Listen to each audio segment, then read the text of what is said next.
నరసంపేట అన్నదమ్ములకు ఆడబిడ్డలకు పెద్ది సుదర్శన్ రెడ్డి గారి కుటుంబ సభ్యులు వారి శ్రీమతి స్వప్న గారు వారి పిల్లలకు వారి సోదరులకు వారి తల్లిగారికి పెద్దలు హరీష్ రావు గారు పెద్దలు మత్స్వనాచారి గారు బండా ప్రకాష్ గారు దయాకర్ రావు గారు గౌరవ జిల్లా శాసనసభ్యులు పల్లా రాజేశ్వర రెడ్డి గారు శాసన మండలి సభ్యులు పోచంపల్లి శ్రీనివాసరెడ్డి గారు మాజీ శాసనసభ్యులు పెద్దలు ధర్మారెడ్డి గారు వెంకటరమణారెడ్డి గారు ఆరూరి రమేష్ గారు మాజీ మంత్రివర్యులు డాక్టర్ రాజయ్య గారు అట్లాగే వేదికపైనున్న మాజీ పార్లమెంట్ సభ్యులు పెద్దలు వినోదన్న గారు ఇంకా గౌరవనీయులైన పెద్దలందరికీ మా ఎమ్మెల్సీ రవీంద్రరావు గారికి పెద్దలందరికీ అదేవిధంగా పెద్దలు మాజీ శాసనసభ్యులు వినయ్ భాస్కర్ గారు నరేందర్ గారు ఇంకా అందరికీ పేరు పేరున అందరికీ మాజీ శాసనసభ్యులు సతీష్ అన్నకు అందరికంటే ముఖ్యంగా తండోపతండాలుగా తరలి వచ్చి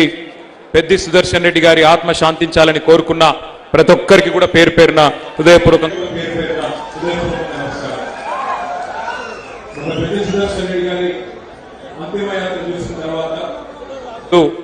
హైదరాబాద్ లో ఎంతో ఆశ్చర్యంతో నన్ను అడిగిండు, అన్నా ఆయనేమి మాజీ ముఖ్యమంత్రి కాదు, మాజీ మంత్రి కూడా కాదు, మరి 10 సార్లు పనిచేసిన శాసనసభ్యుడు కాదు, ఎందుకన్నా అంతమంది తరలివచ్చిండ్రు నర్సంపేటలో 12 గంటల పాటు ఎందుకు అంత పెద్ద యాత్ర జరిగింది, జనయాత్ర జరిగింది అంటే వారికి నేను ఒక్కటే చెప్పిన, పెద్ది సుదర్శన్ రెడ్డి పెద్ద పెద్ద పదవులు అలంకరించకపోవచ్చు కానీ వరంగల్ జిల్లాలో ఉద్యమానికి నాయకత్వం వహించిన నాయకుడు, ఉద్యమాన్ని ఒంటి చేత్తో నడిపిన నాయకుడు.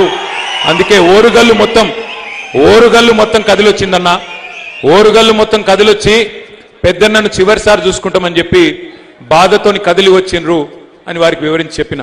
ఉద్యమంలో ఉండే పవర్ అది.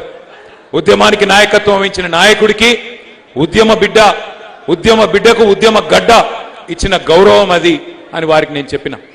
బాధ ఎక్కడ అనిపిస్తుందంటే నిజంగా సరిగ్గా జూలై 23 హైదరాబాద్లో బయలుదేరి నేను పెద్ది సుదర్శన్ రెడ్డి గారు, ధర్మారెడ్డి గారు, మాలోత్ కవిత గారు ఒకటే కారులో బయలుదేరి ఇక్కడ పోచంపల్లి శ్రీనివాసరెడ్డి గారు వర్ధనపేటలో ఒక ప్రోగ్రామ్ ఏదో ఆర్గనైజ్ చేస్తే కలిసి మాట్లాడుకుంటూ వచ్చినాం. ఆ రోజు పెద్ది సుదర్శన్ రెడ్డి గారు నాకు చెప్పిన మాట, ఎందుకంటే సరిగ్గా దానికంటే ముందు రోజే ప్రెస్ మీట్ పెట్టిండు తెలంగాణ భవన్లో హైదరాబాద్లో. దేని గురించి పెట్టిండు? దేవాదుల పంపులు ఆన్ చేయాలి, మా రైతులకు నీళ్లు ఇవ్వాలి, మా గోదావరి నీళ్లు మాకు రావాలి అని జూలై 22 నాడే గర్జించిండు పెద్ది సుదర్శన్ రెడ్డి. 23 నాడు బయలుదేరి ఇక్కడికి వస్తా ఉన్నాం. ఆ రోజు కూడా ఆయన చెప్పిన మాట ఒకటే, అన్నా కార్యాచరణ రూపొందించాలి, దేవాదుల పంపులు ఆన్ చేస్తలేరు, ఒక నియోజకవర్గమో ఒక నాయకుడో మాట్లాడితే కాదు, అందరం వరంగల్ జిల్లా నాయకత్వం మొత్తం కలిసి కొట్లాడాలన్నా, కలిసి అవసరమైతే పాదయాత్ర అంటారా లేకపోతే ఇంకేదైనా యాత్ర పెడతారా మాట్లాడండి, కేసీఆర్ గారితో మాట్లాడి ప్రోగ్రాం ఇవ్వండి, మేము చేయడానికి సిద్ధంగా ఉన్నాం అని చెప్పి మొదలుపెట్టిండు. కొద్ది దూరం రాగానే ఢిల్లీలో విద్యార్థుల ఉద్యమం గురించి మాట్లాడిండు.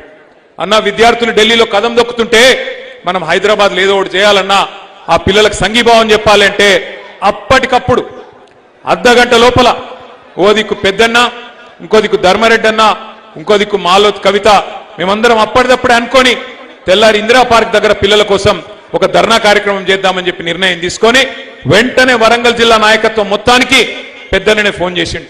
ధర్మారెడ్డి అన్న పెద్దన్న ఫోన్ చేసి రేపు మనం ఒక 5-6 వేల మంది పిల్లలం మనం పోవాలి, యువకులు పోవాలి అని చెప్పి నిర్ణయం తీసుకొని అప్పటిదప్పుడు నిమిషాల మీద ఆర్గనైజేషన్ చేసిండు. తెల్లారి ఇందిరా పార్క్ దగ్గర ధర్నా చేసినాం. సరిగ్గా 25 తారీఖు ఉదయం 8 గంటలకు సుదర్శన్ రెడ్డి గారి ఫోన్ నుంచి నాకు ఫోన్ వచ్చింది.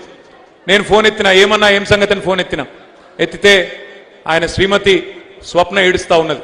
అన్నా పడిపోయిండు, ఇప్పుడే హాస్పిటల్కి తీసుకుపోతున్నాం, అర్థమైతే లేదు అనే వరకు నేను కూడా పరిశాన్ అయినా. నిన్న నాతోనున్న మనిషి ఏమైందమ్మా అంటే తెలియదన్నా, పడిపోయిండు, చక్కెర వచ్చినట్టు అయింది, పడిపోయిండు, మోసాడతలేదు అన్నాడు, హాస్పిటల్కి తీసుకుపోతున్నా అని చెప్పింది, పెట్టేసింది. చెప్పగానే నేను హరీష్ రావు గారికి ఫోన్ చేసిన.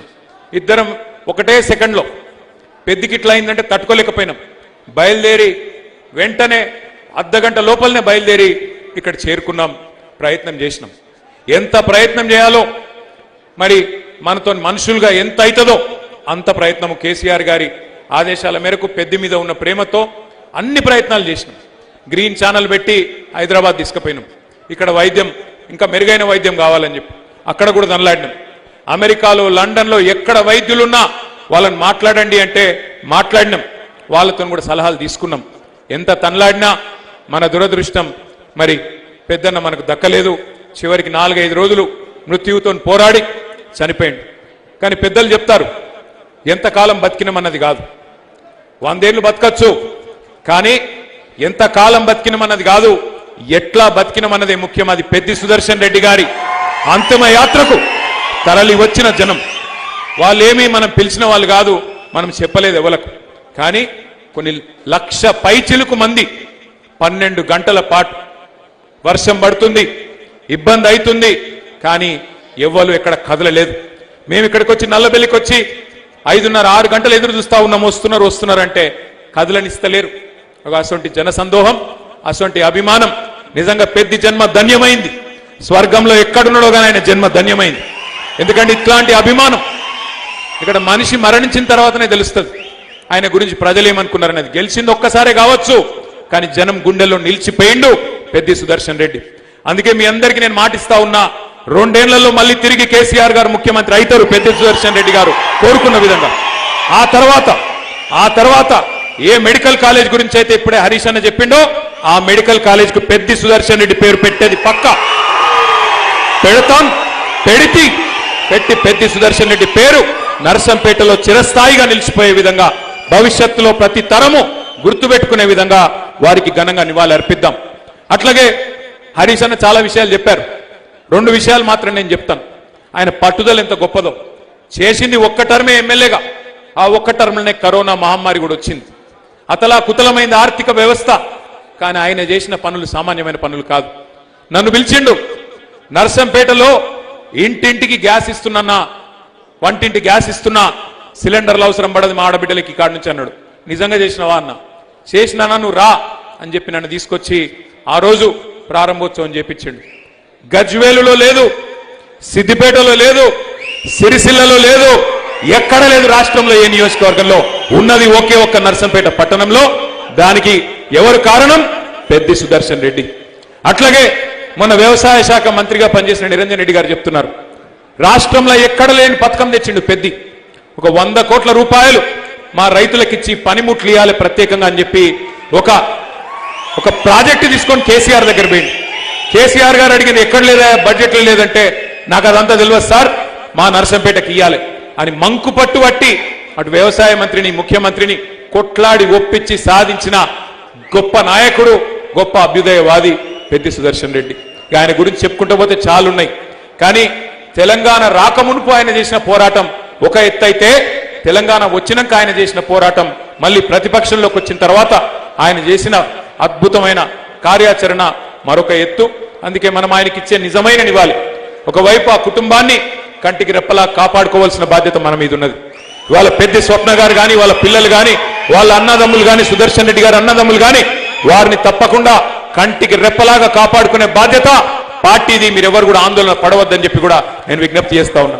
అట్లాగే తప్పకుండా నిన్నెట్లయితే పెద్దలు కేసీఆర్ గారు కదలి వచ్చి తరలి వచ్చి మరి ఆ కుటుంబానికి అండగా నిలబడ్డరు, మరి తప్పకుండా భవిష్యత్తులో కూడా పార్టీ మొత్తం వారెంబడ ఉంటుందని చెప్పి కూడా నేను విజ్ఞప్తి చేస్తా ఉన్నా.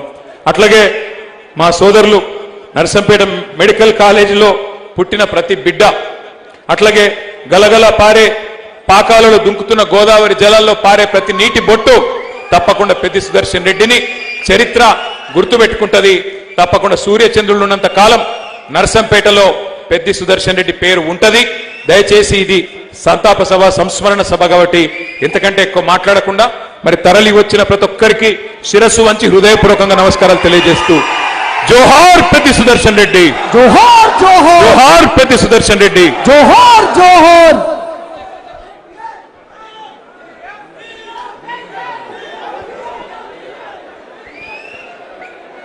సార్ పోయినా.